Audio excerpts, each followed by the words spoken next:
But believe me, we are already holding our heads very, very high. We think we have done so well working with you. We think we have done so well working between the two chambers of the National Assembly, and we think we have done so well working with the executive arm of government. And in fact, the outcomes are there for everybody to see. Whatever we would have achieved wouldn't have been achieved without the National Assembly Service Commission and the staff of the National Assembly. In fact, the staff have been very, very wonderful, very, very supportive, and we believe that this is the kind of staff that we should always have, and we also, as an assembly, as a commission, need to continue to give the staff the kind of motivation that they need. I know we have worked so hard to get the dues of our staff. As at the last count, and I had an engagement with CNA, the clerk of to the National Assembly, about 3-4 days ago before he left for the Umrah. And the briefing I received is that whatever is due, that we have walked through all the processes, is coming out very, very soon. And all our staff, including those who have been held outside, will have their dues paid to them. And this is a good thing to celebrate, because we believe that this is their right. If you serve, you should be also serviced, for you to continue to be loyal and to be productive and supportive. So I want once again commend the National Assembly Service Commission and our staff, all categories of staff, legislative aides, person, and so on and so forth, for being very, very wonderful.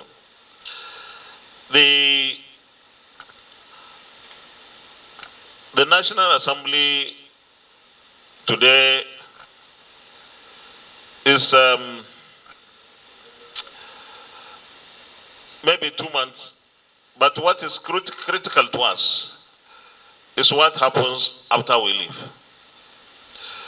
Everybody knows that the turnover rate has been very, very, very, let me say,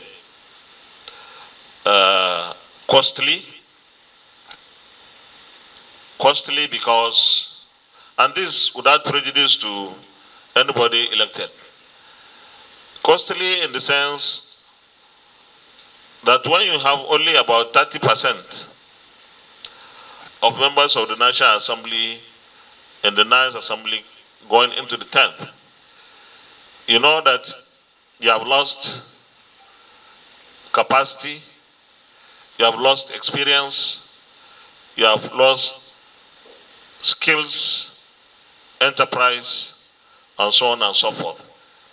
These are traits that you need to hit the ground running immediately. And I use the word cost deliberately, because what this means is in the 10th Assembly, we must make provision immediately for capacity building for members of the National Assembly that will be new, if we want to achieve our goals and our set targets.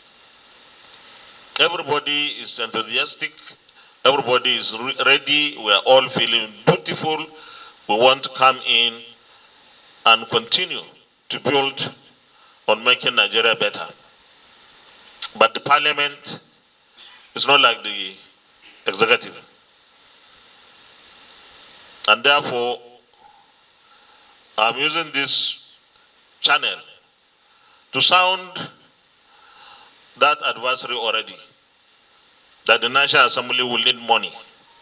We need more resources for capacity building for members of the National Assembly that are coming, as well as those staff that we will be working with.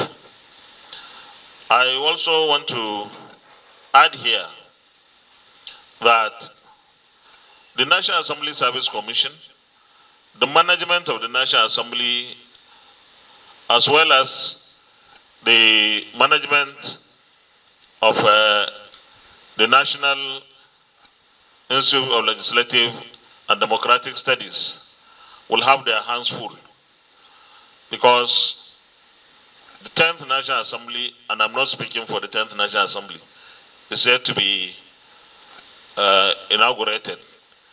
But I know, having met many of our senators-elect, we are all ready, very, very ready to start work immediately we are inaugurated and so on in. So we want your support. You are there. It is the National Assembly membership that is always changing. You give us the kind of support that will make us do so well. The last thing I would like to talk about is for the National Assembly to complete your office. We have started the building. In fact, we have thought we would have sufficient or significant resources to complete it before the expiration of our tenure. But it's looking like that's not likely to happen. But I'm happy with the progress so far made. And I believe that you deserve to have a befitting headquarters or office accommodation where you can do your work as would be expected of you. On the whole, once again, I want to commend you for being very courageous, for being very dutiful, and for being very, very patriotic. And we didn't expect any less from the list. In fact, from the area of people we have here, engineers, senators, businessmen, there is nothing that is not there.